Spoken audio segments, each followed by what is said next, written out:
August 30th, 2010. Mexican federal police storm a luxury villa in a quiet suburb of Mexico City.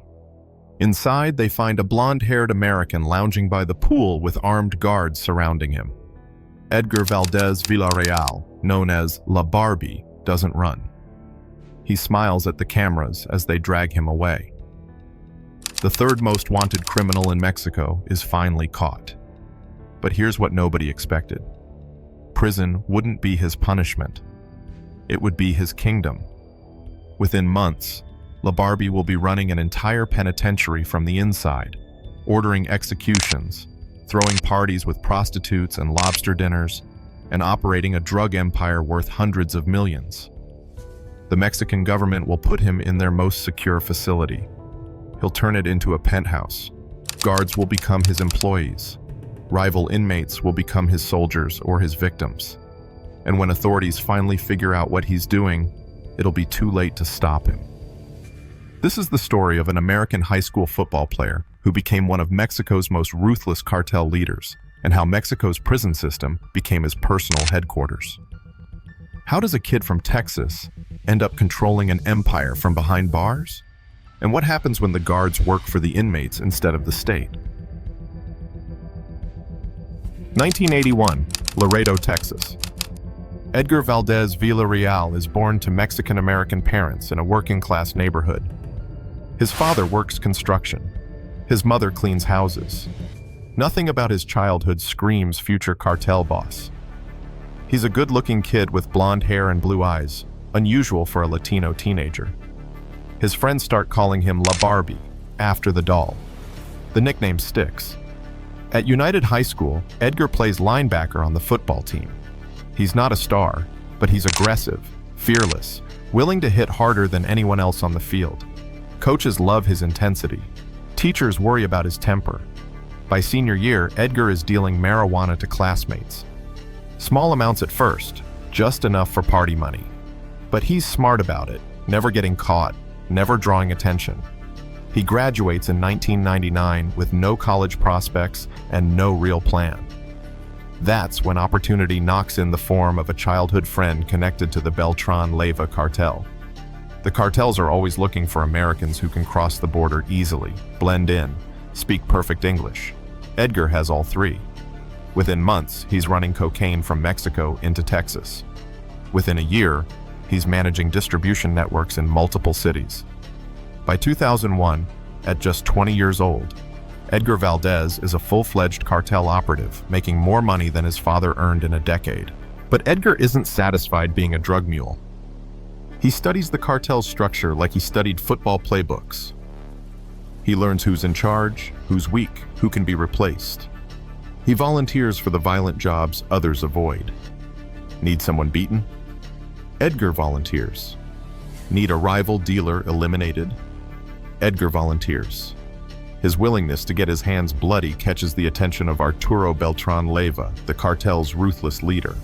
By 2003, Edgar is running his own cell within the organization. He controls smuggling routes through Nuevo Laredo, one of the busiest border crossings in North America. Millions of dollars in cocaine flow through his territory monthly. He recruits his own soldiers, mostly former Mexican special forces and ex-military, creating a private army loyal only to him.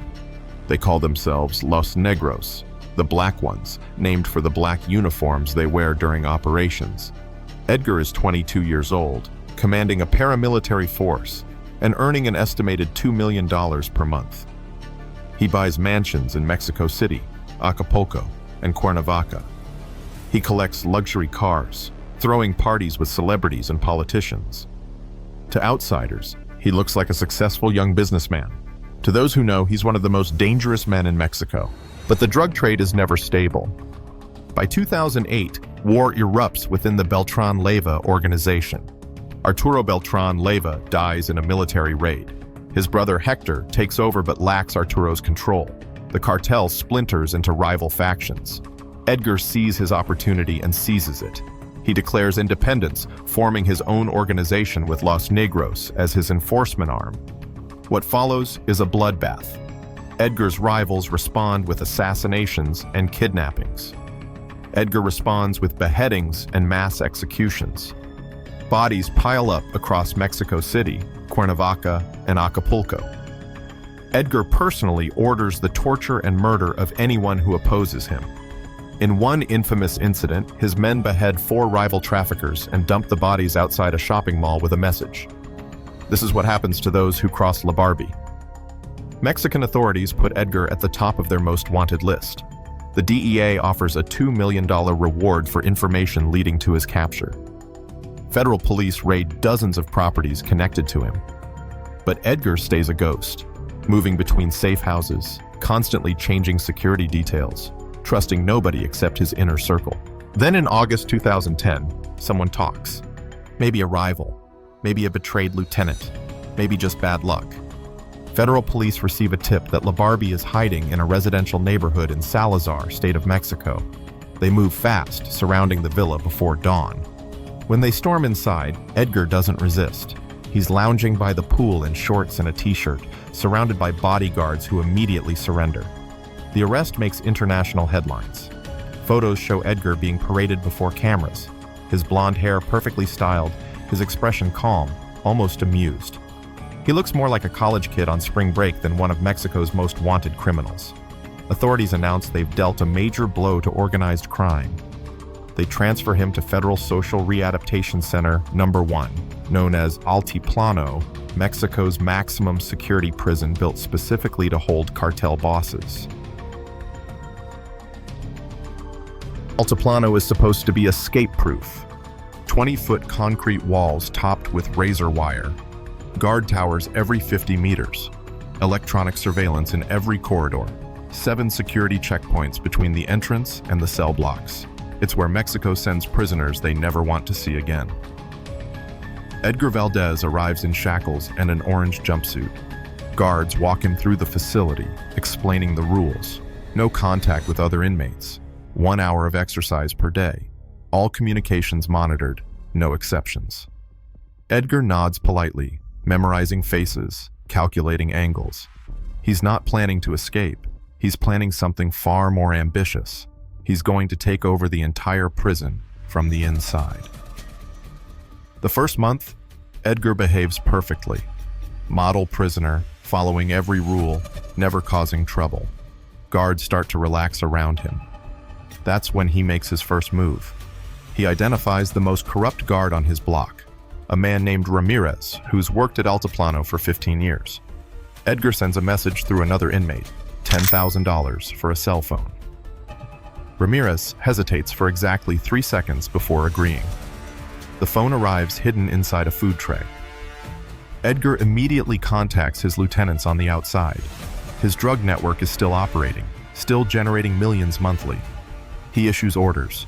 Pay the guards, all of them, whatever it takes. Within weeks, Edgar has purchased half the security staff at Altiplano. Guards who once monitored his every move now work as his personal assistants. His cell transforms. The concrete walls get painted. A flat-screen TV appears. A mini-fridge stocked with imported beer. High-end mattress replacing the prison cot. Designer clothes replacing the jumpsuit. Edgar starts receiving visitors who aren't on any approved list. Women arrive claiming to be cousins or lawyers, spending hours in his cell without supervision. But Edgar isn't just making his own life comfortable. He's building a power structure. He identifies the most dangerous inmates in Altiplano, mostly rival cartel members and enforcers. He sends them messages. Work for me or die. Some accept immediately. Some refuse and mysteriously get stabbed in the prison yard. Within 6 months, Edgar controls the most feared criminal network inside Mexico's most secure prison. Prison officials notice something is wrong when bodies start appearing. First, it's a Zetas cartel member found dead in the showers, throat cut. Then a Gulf cartel enforcer beaten to death in his cell. Then 3 more in 1 week. Investigators launch an inquiry, but every witness refuses to talk. Surveillance footage mysteriously goes missing. Guards claim they saw nothing. The truth is obvious. La Barbie has turned Altiplano into his personal fortress. By 2012, Edgar essentially runs the entire facility. He decides which inmates get privileges and which get punished. He orders murders carried out in the exercise yard while guards look away. He hosts parties in his cell block with alcohol, drugs, and prostitutes smuggled in by corrupt staff. One former guard later testifies about what he witnessed. Barbie had a full kitchen in his cell, lobster steak, expensive wine. He had parties every weekend with women from outside. We were told to stay away from his section unless called. He was the boss, not the warden. Edgar's cell becomes legendary among prisoners. Leather furniture, a king-size bed, a sound system playing American hip-hop. He receives gourmet meals prepared by a personal chef, also an inmate who works exclusively for him. He watches American football on Sundays, betting thousands on games with other inmates and guards. But here's what makes Edgar different from other cartel bosses who tried running operations from prison. He's smart enough to share the wealth. He pays guards not just to look away, but to actively help him. A guard who delivers a message earns $500. A guard who smuggles in a package earns $2,000. A guard who kills a rival inmate earns $10,000. Edgar creates a system where corruption becomes more profitable than honesty. The warden knows what's happening. Everyone knows. But Edgar has leverage over dozens of staff members. He knows which guards accept bribes, which ones smuggle contraband, which ones have helped commit murders. If authorities investigate him, he'll expose the entire corrupt system. It's mutually assured destruction, and everybody stays quiet. Meanwhile, Edgar continues running his drug empire from his cell. He uses encrypted phones to communicate with lieutenants in Mexico City, Acapulco, and Texas. He coordinates cocaine shipments, orders executions of rivals, and manages a network worth an estimated $200 million annually. Prison hasn't stopped him. It's just changed his office location. By 2013, Mexican media starts reporting on conditions inside Altiplano. Anonymous sources describe Barbie living like royalty while other prisoners suffer. Journalists investigate and confirm the rumors. Public outrage grows.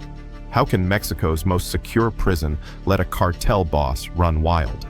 The government responds by transferring Edgar. In 2014, they move him to another facility, then another, trying to break his power base.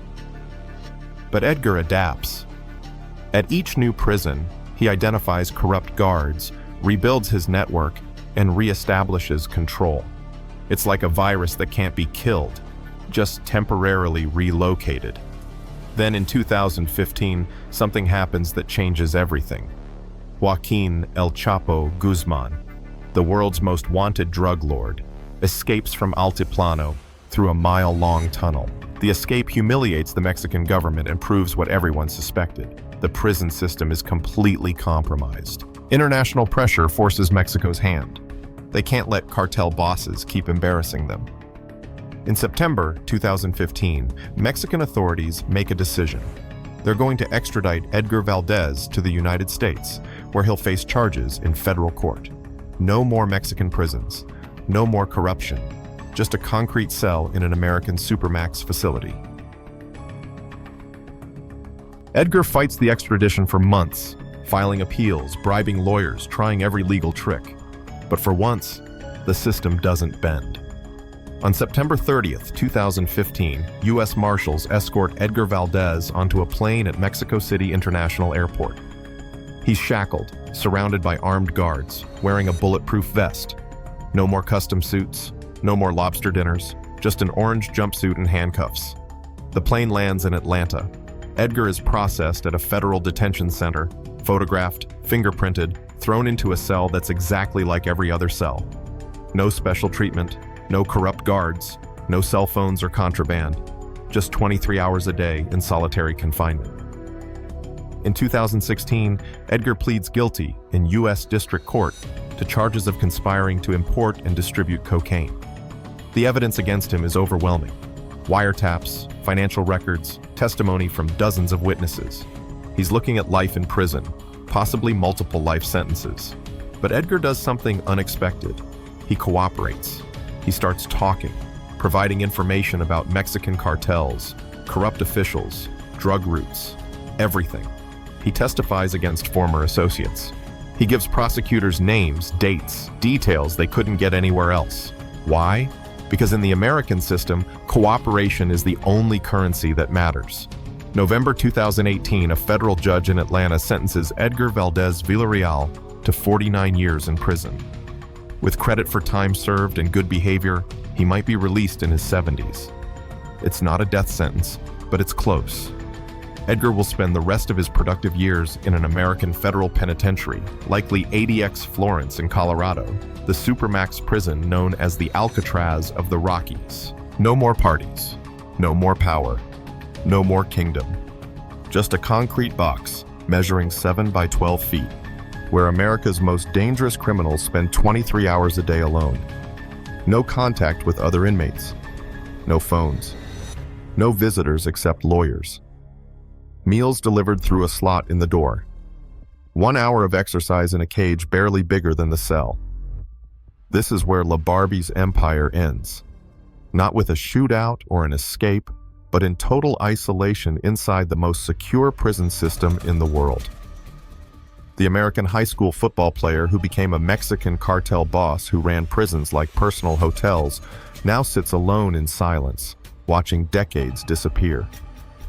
Looking back, Edgar's story reveals something darker than one man's criminality.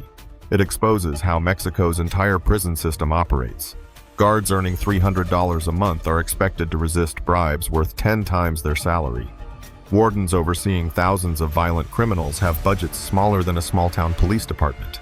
Corruption isn't an exception, it's survival. Barbie didn't break the system. He just exploited what was already broken. And when Mexico couldn't control him, they shipped him north, where concrete walls don't negotiate, and guards don't take bribes because they make $80,000 a year with full benefits and federal pensions. Edgar Valdez Villarreal sits in his cell tonight, probably thinking about those pool parties in Altiplano, the lobster dinners, the power he once wielded. He lived like a king behind bars because Mexico's system let him. Now America's system has buried him alive in silence. The football player from Laredo learned that in Mexico, money buys anything, even freedom inside prison. But in American supermax facilities, money is worthless, and freedom is just a memory growing fainter every day. If you think exploiting a corrupt prison system for millions is impressive, wait until you see what happens when someone discovers an infinite money glitch that lets them print cash from thin air. Check out our video on the genius who broke the lottery system and beat it multiple times.